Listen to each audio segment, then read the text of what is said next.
I took a quick weekend trip to New Orleans to visit family, and I used ChatGPT to find a place that could accommodate two adults, two kids with two bathrooms, two bedrooms in the city. And I think I stumbled upon my absolute favorite place to stay in New Orleans. I'm already trying to plan a trip back, which is the Audubon Cottages on Dauphine.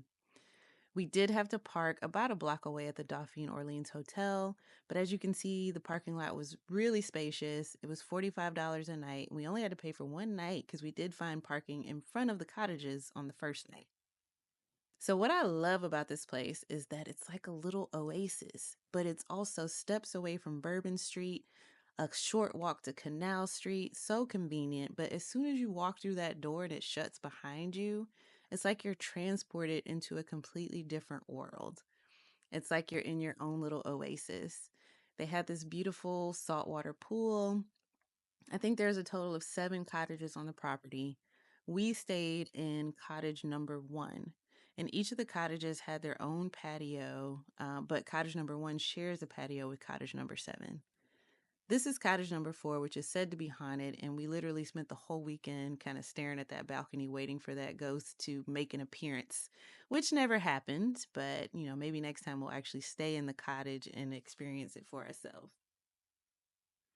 They had this pool house behind the pool where they kept additional refreshments if you wanted them.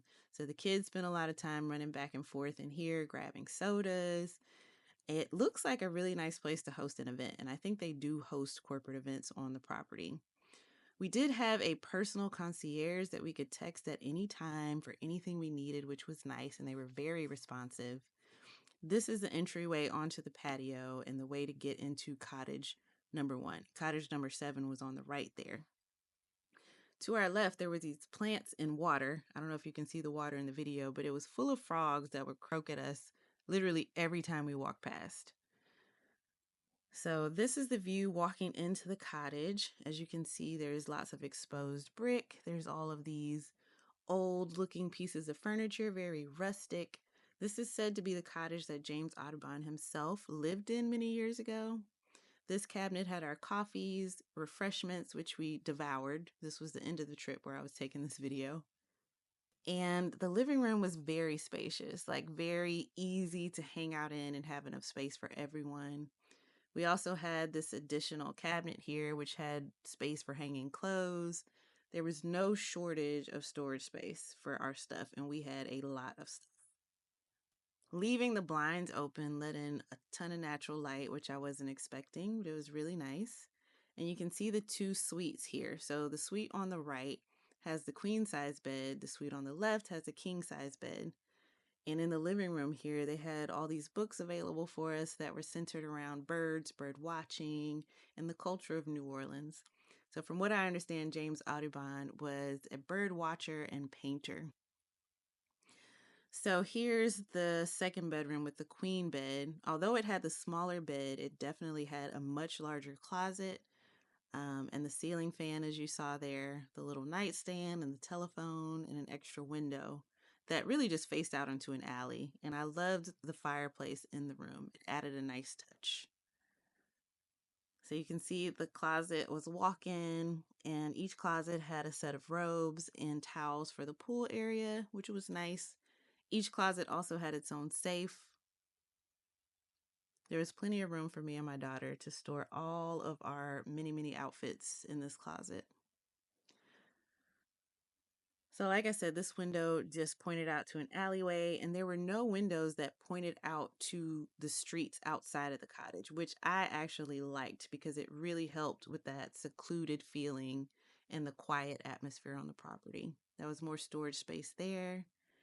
The bathroom was really modern and updated and pretty spacious.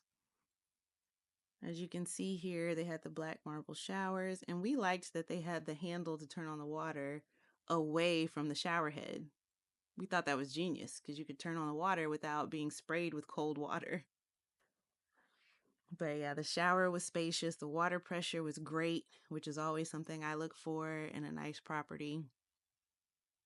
We did hang out on Bourbon Street that first night, but quickly got overwhelmed and made our way right back to the cottages to enjoy that saltwater pool, which was lit up really nicely at night.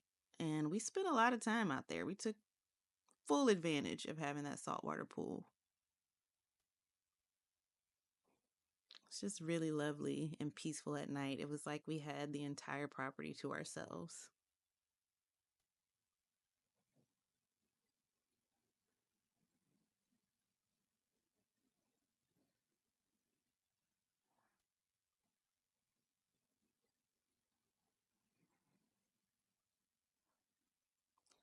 Every morning, they brought a complimentary continental breakfast, which was just pastries and fruits, and they brought us a tin of hot coffee. It was so much food, and it was really nice to have that delivered.